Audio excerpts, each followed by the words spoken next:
rock, y'all. Non-stop, y'all. To the beat, y'all. The body rock. Notre projet s'appelle Step by Step. Nous sommes 3 étudiantes à l'école d'agronomie de Montpellier. Cette année, nous sommes en année de césure, donc c'est une année au cours de laquelle nous faisons des stages pour acquérir des expériences diverses. Et pour la fin de notre césure, nous avions envie de faire quelque chose de différent et de monter notre propre projet.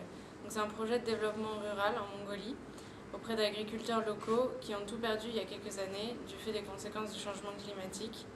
Parce que depuis une dizaine d'années, les hivers sont extrêmement froids et alternent avec des étés très secs, très chauds et très courts.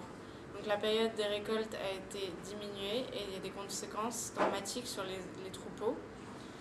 Cet hiver encore, il y a 1,7 million de bêtes qui sont mortes de froid et de faim. Donc la situation est catastrophique. Il y a des associations et des ONG qui travaillent sur place pour aider les agriculteurs à se réinstaller. Nous travaillons avec l'association Projet Mongolie, une association franco-suisse qui est présente en Mongolie depuis 2005, qui travaille donc sur un système de volontariat de la part des familles qui sont désireuses de se réinstaller dans la steppe, et ensuite selon un système de solidarité entre familles qui s'aident mutuellement à se réinstaller. Donc nous avons été interpellés par leur fonctionnement et par la situation en Mongolie, et nous avons échangé avec l'association pour voir quels étaient leurs besoins urgents pour l'été 2010, pour voir en quoi notre formation d'agronome nous permettait de les aider. À partir de là, nous avons élaboré un plan d'action. Nous allons œuvrer sur 2 volets.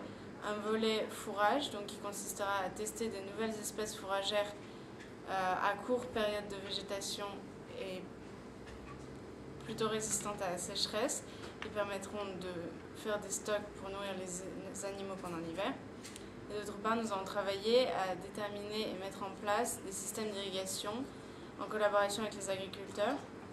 Ces systèmes qui devront être simples, peu coûteux, économes en eau et adaptés au contexte local. Donc nous allons partir en Mongolie de mai à août 2010, donc une grosse phase de terrain qui va être confrontée à différentes barrières linguistiques, culturelles, sociales, et que nous espérons pouvoir surmonter afin de monter un projet durable et en cohérence avec le contexte local.